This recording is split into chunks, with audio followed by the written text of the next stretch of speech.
So students, हम बात कर रहे थे कि ग्लिमर का मतलब जो है टिमटिमाना है। और लिनेट एक प्रकार का भूरा पक्षी है जिसकी छोटी चोंच होती है। So in the second stanza the poet wants to say कि मैं इनिस्ट्री में रहते हुए शांति प्राप्त करना चाहता हूँ। सुबह से लेकर रात तक जब जो है मधुर गुंजन करते हुए जो अलग अलग पक्षी गाते हैं, वो जब गाना गाएंगे तो मुझे बहुत ज़्यादा सुकून मिलेगा। वहाँ की इनिस्फ्री की जो रात है वो बहुत चमकीली होती है। दोपहर जो है वो माने पर्पल होती है, बैंगनी कलर की होती है। शाम के समय यहाँ पर लिनेट नाम के पक्षी बहुत ज़्यादा मात्रा में दिखाई देते हैं, जो कि कमाल का दृश्य होगा मेरे लिए। थर्ड स्टैंजा पढ़ते हैं। I will rise and go now for always night and day I hear the lake water lapping with low sounds by the shore. While I stand on the roadway or on the pavement's grey, I hear it in the deep heart's core. Poet का कहना है, यहाँ पर कुछ word meanings आपको बताता हूँ। Lapping का मतलब होता है जो है पानी की छप छप करती हुई आवाज़। शोर मतलब जो है किनारा। जो है पेवमेंट्स की अगर बात करें तो जो जो कच्ची सड़कें होती हैं, कच्ची सड़कों को पेवमेंट्स कहा जाता है। तो हम इसका मतलब समझते हैं। The poet actually wants to say that he will get up now and go to his favourite place Innisfree.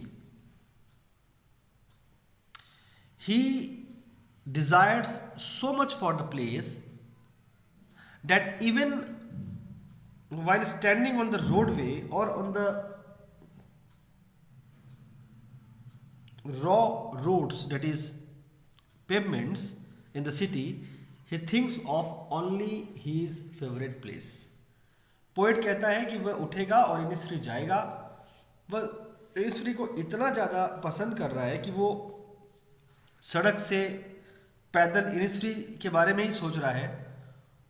उसके दिल में इनिस्फ्री के जो जो इनिस्फ्री में लेक है, इनिस्फ्री में जो लेक है आइसिल नाम का लेक है, आइसिल लेक के बारे में वो सोच रहा है। और अपनी सोच को वो मतलब शहर में रहते हुए वो सिर्फ इनिस्फ्री के बारे में ही लगातार सोच रहा है। So this is a wonderful poem written by William Butler Yeats. That's the poem which actually expresses the poet's deep desire for the natural beauty and the natural peace. The poet gives great importance to values and peace, and poet believes that nature is the only place where we can find peace, and nature is the only place which can soothe our mind. So the poet wants to go to the beautiful Lake Isle of Innisfree, where he feels that he will enjoy the beauty and company of nature. He has some plans also. He will make a hut there. He will grow vegetables uh, like beans there. And he will listen to the sounds and songs of insects and birds. He continuously imagining the lapping of Lake Isle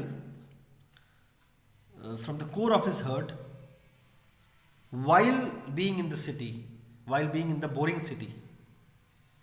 He continuously imagining the blissful, wonderful life that he would enjoy at Innisfree. So this is the poem. Now I am sharing some question answers, that is textual question answers with you. Textual question answers, you can see that what kind of place is Innisfree. Innisfree is a lake island. It is a simple natural place full of beauty and peace. Then again, think about the three things the poet wants to do when he goes back there. तो इसका answer आप लिखोगे, build a small cabin, grow 9 bean rows, have a hive for honey bees, ये वाला. And what he hurts and sees there and its effects on him का ये जो answer आपके साथ शेयर किया जा रहा है, ये आंसर आप लिखोगे। इसके बाद थर्ड एक क्वेश्चन आता है कि what he hurts in his hurt score even when he is far away from Innisfree का है कि he hears the low sounds of lake was lapping on the shore in his hurt score. His hurt becomes sad with longing thinking about the peaceful atmosphere of the Innisfree. ये answer आप लिखोगे। और question 2 है by now you may have concluded that Innisfree is a simple natural place full of beauty and peace. How does the poet contrast it with where he now stands? ये जो answer है ये simplest answer है, ये answer आप लिखोगे। Third question है do you think Innisfree is only a place or a state of mind? Does the poet actually miss the place of his boyhood days? Innisfree is an actual place which is full of beauty and peace. Innisfree देखो कहीं भी हमें poem में ये समझ में नहीं आया है कि Innisfree कोई काल्पनिक जगह है, ऐसा हमें कहीं लगा नहीं है। तो Innisfree is most probably Innisfree is a actual place, means पूरी चांसेस है कि Innisfree एक सच्चा स्थान है। हाँ, पोएट वहाँ बचपन में जरूर गए थे और अपनी सिटी लाइफ को जीते जीते इतने बोर हो गए, इतने थक गए हैं कि वो इस नॉइजी लाइफ को छोड़ करके वापस Innisfree जाना चाहते हैं। उनकी डीप इच्छा है कि वो Innisfree जाए और वहाँ पर जा करके वो जो है Innisfree की ब्यूटी को एंजॉय करें। Look at the words the poet used to describe what he sees and hears at Innisfree। ये जो वर्ड्स हैं इसके आधार पर कुछ क्वेश्चंस हैं। What pictures do this words create in your mind? ये जो 3 वर्ड्स हैं, जैसे पहला वाला है बी लाउड ग्लेड, उसके बाद evenings full of the linnet's wings, या तीसरा है lake water lapping with low sound. से जो अलग अलग प्रकार के वर्ड्स, जो फ्रेजेस, वंडरफुल फ्रेजेस जो पोएम में आए हैं, उन्हें पढ़ के आपको क्या लगता है कि पोएट के दिमाग में क्या बातें आ रही होगी? तो ये जो मैं शेयर कर रहा हूँ आपके साथ फ्रॉम ए पर्टिकुलर प्लेस, इन्हें आप लिख सकते हो। बी लाउड ग्लेड का जो है उन्हें समझ में आ रहा है कि वो ब्लूमिंग फ्लावर से घिरे हुए हैं और बी हाइव पास में है और ये प्लेस जो है वो बजिंग ऑफ बीज के कारण बहुत वंडरफुल लग रहा है।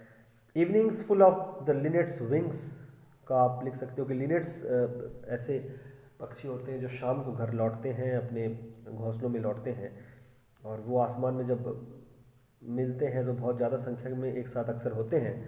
इस आसमान अक्सर उनके द्वारा ढक दिया जाता है। Lake water lapping with low sounds का है कि वो जो वहाँ की जो लेक है वो जो साउंड क्रिएट करती है वो गजब का साउंड होती है और वो बहुत ही खूबसूरत साउंड सूथ करता है पोएट को। So this is the poem and this are the questions and answers all about. ठीक है, सो आज आप लोगों को मैं सिर्फ ये पोएम शेयर कर रहा हूँ। I am not starting any new chapter today. The lake isle of Innisfree written by William Butler Yeats we have discussed today, and we have also discussed about the exercises of this particular chapter. आपकी page 55 में एक बहुत ही खूबसूरत बात लिखी हुई है, written by Gautam Buddha. Health is the greatest gift, contentment the greatest wealth, faithfulness the best relationship. बहुत ही खूबसूरत ये लिखी गई है कि गौतम बुद्धा ने बहुत बढ़िया बात कही है कि स्वास्थ्य अगर आपका अच्छा है तो वो ईश्वर के द्वारा दिया गया आपको सबसे अच्छा गिफ्ट है, उपहार है। अगर आप संतुष्ट हो अपने जीवन में, जितना भी पैसे या जो भी संपत्ति या जो भी धन आपके पास है, जो भी सुविधाएं आपके पास है, उनसे अगर आप जितना भी संतुष्ट हो तो वो जो है आपके लिए सबसे बड़ा धन है। संतुष्टि सबसे बड़ा धन है। और अगर किसी व्यक्ति विशेष के साथ आपका ऐसा रिश्ता है कि जिस पर आप आंख मीच करके विश्वास कर सकते हो, तो वो रिश्ता सबसे ज़्यादा कमाल का रिश्ता है. So this are the